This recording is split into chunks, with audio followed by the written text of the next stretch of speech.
So another blitz video for you guys today. A few videos ago I showed you guys the +1 blitz of the 4-4 split, and I thought it was really good. I had a lot of fun with it, but obviously there are a few kinks that needed to be worked out, and I think I've ironed out a lot of those with pretty much the same concept but running at a 4-6 normal. And there are a number of things that make it better.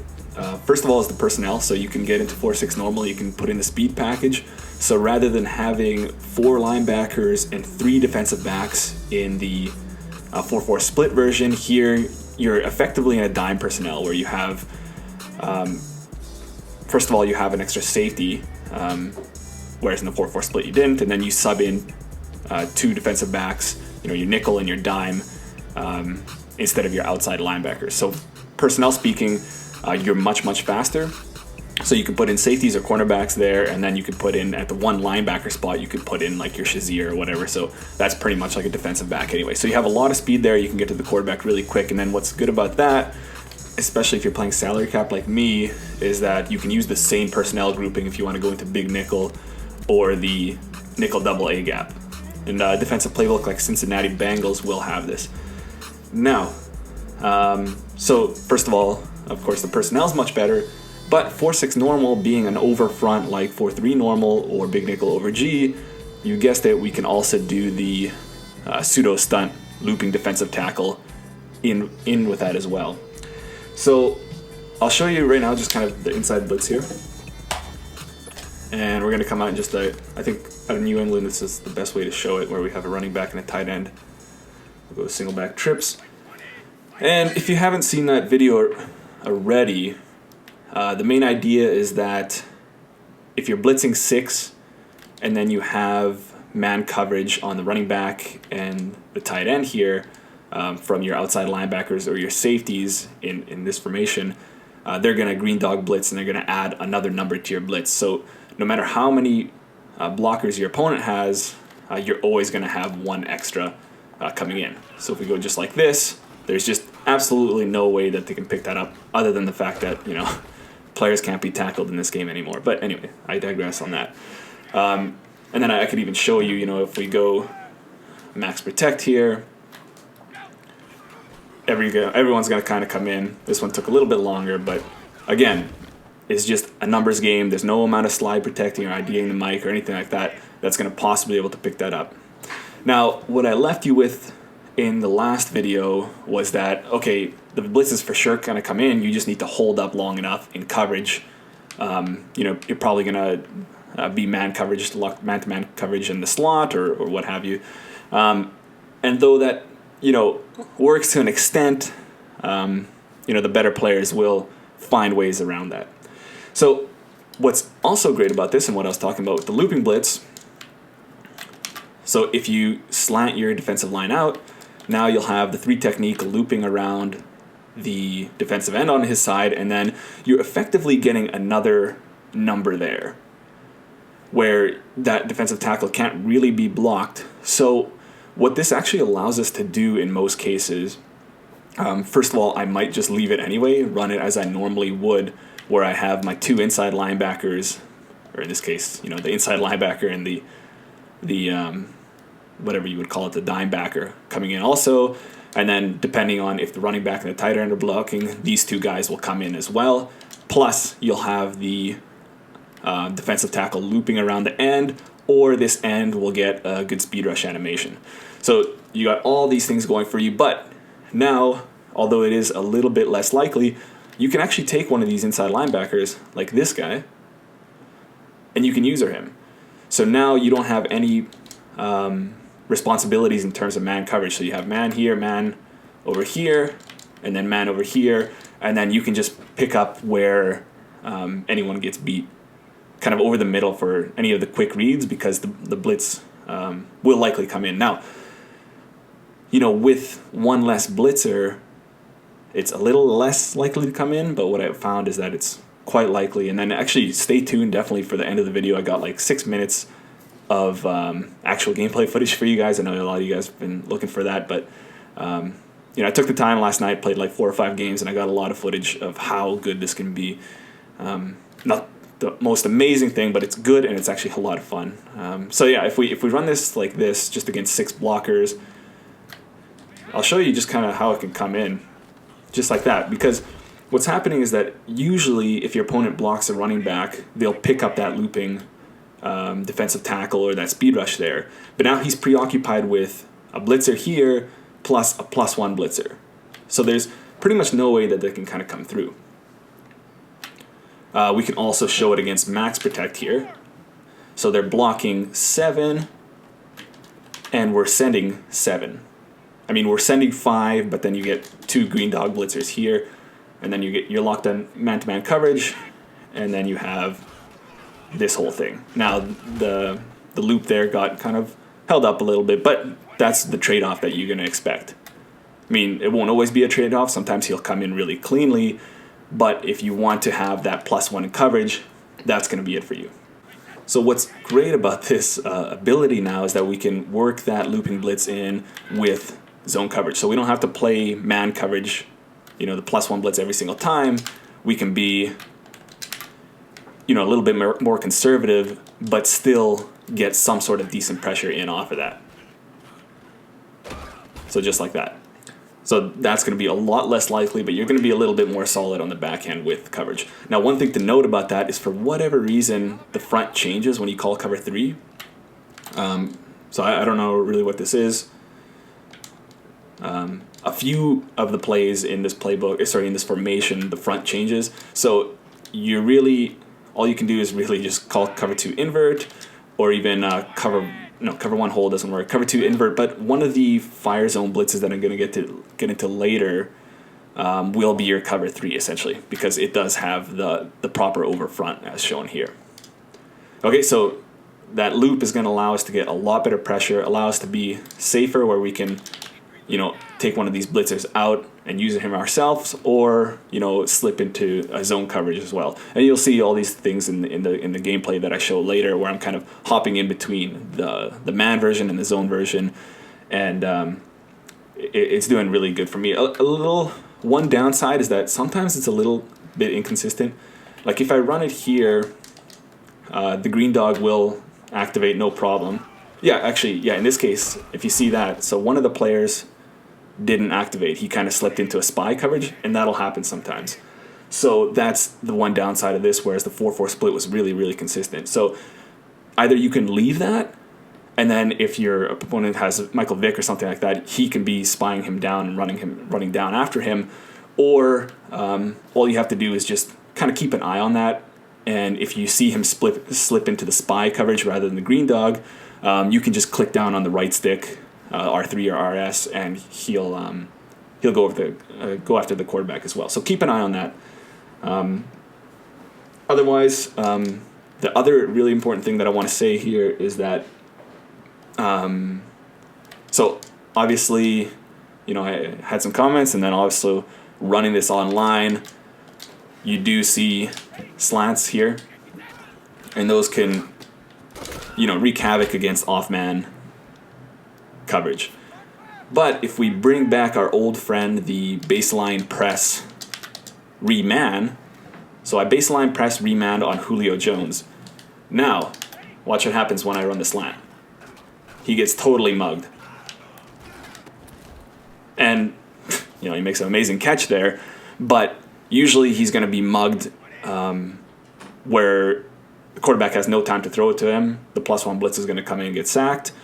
Or, as you'll see in some of my gameplay footage, is that the defensive back will make actually a good play on that and then pick that off, or just smack it out of his hands. And I think man coverage actually plays a decent role there in terms of the ability to knock that ball out of the wide receiver.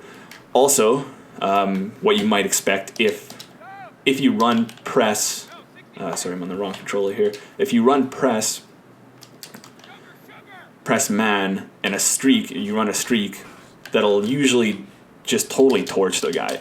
But again, if we bring back our old friend, the baseline press reman, now if I run the streak, again, he gets totally mugged. And your player's one-on-one there, you can make that interception. Other things, I could show you is just like baseline press, reman on Julio Jones. And then, of course, you want to do this on both sides. So we run the in route here. Again, gets completely mugged. and there's just nowhere to go there. So you're effectively taking the wide receivers out of the play, unless it's like a compressed formation, like bunch or snugs or something like that, which is, you know, something we're gonna have to kind of work in. And this is kind of still a work in progress for me, where I'm still learning the adjustments that are gonna be beneficial to me. But this is working really well for me. So you're essentially taking out those two guys. You can, you know, move this guy out a little bit more to be a little bit more solid on the slot, or, you know, if you're using him yourself. One thing to note when you do that is that this safety here, or this outside linebacker in a sense, will usually get auto-manned to the slot, so you're going to have to re-man him to the tight end here. So then from there you can either use this guy, knowing that the outside receivers are probably going to be locked up, and if they max protect, all of these guys are going to come in for the blitz, and all you have to do is just use this defender, use this route here, which, you know, if you're using that, there's absolutely no way they can get that ball in. Or you can leave him there, and then you can +1 in the zone coverage with here, and you're still going to be likely to be coming in. So we can just show you now. Let's go, like, I don't know, a slant here, something like that, max protect. I'll use the crosser here. And see, I had to kind of click in there. But it's a lot better than just kind of letting your man free. And I think the left side kind of got open there a little bit on that slant. I don't know if I properly manned that up. But yeah, if you properly man that up, your guy will be all over that. So much better in terms of pass rush, because now you have that, again, that ability to add the loop in, and then adding this press is going to be much better in terms of the coverage. One thing to note, a really important thing to note, is that a baseline press, other than, you know, the things here where you have to kind of readjust this man, kind of move this guy out here if you're not using him. The outside release go route that I've showed you in a few videos long ago and starting Madden 19 will still burn this type of press. So that's something you're going to have to watch out for. I know a lot of players, just playing online, a lot of players don't even have that in their head. You know, they might have that in their playbook, but they might not even have that in their head to kind of go for that. So it might not even be something you need to worry about. Somebody hits you with it, you know, maybe you give up a touchdown there, but then from there, you know, you can kind of do things off of that. Like, you know, you can back off this guy and then just be a little bit more wary on the slant with your user. So then he won't be able to do that. So you just need to kind of keep an eye on which formations have that. Like if they're running bunch, obviously they don't have that. Some of the trips formations, you know, maybe they only have that route on one side. You don't have to worry about it on that side, and then you kind of back off on the other side. Or you can do even ridiculous things like just swap these guys out.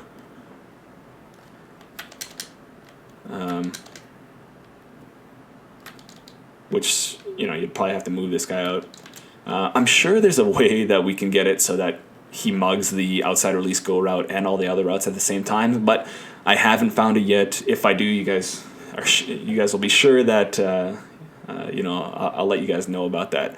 But, you know, having said that, this is still a work in progress. This is kind of a tricky defense to run because there are some adjustments you got to do. You got to watch what your opponent's doing.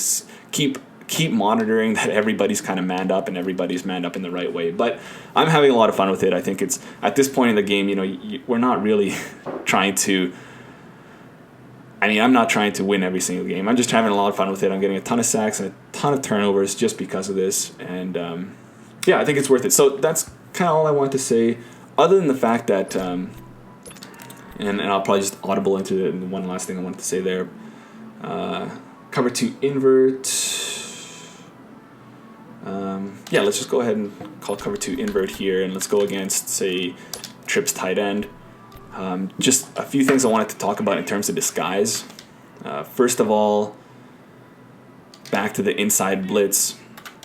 The baseline press really, although it is ridiculous, like the alignment is totally ridiculous. and you would never think this would work in real football. But again, alignment isn't the most important thing in this game because the defenders have much better movement than the receivers in most cases, and they can kind of catch up. Even if this guy's here and then Allen runs a fade, he's not going to be able to beat him. So you don't even have to worry about that in most cases. But the baseline press, other than the fact that it allows us to get that better press animation, is that it also allows us to disguise a bit. So running this, you know, a lot of people would say, okay, cover 0, I see cover 0 right away, I know exactly what to do. But in this case, you don't know if it's cover 0 or cover 2 invert or cover 3, which we're going to kind of work in off of that. So that's a plus. Other things that if you are going to run the cover 2 invert, like the zone coverages, I mean, you could leave it like this because you don't see much difference. I need to kind of reset this. Everything kind of got wonky. You could leave it like this if you've been baseline pressing, or, you know, I've been also experimenting with man align.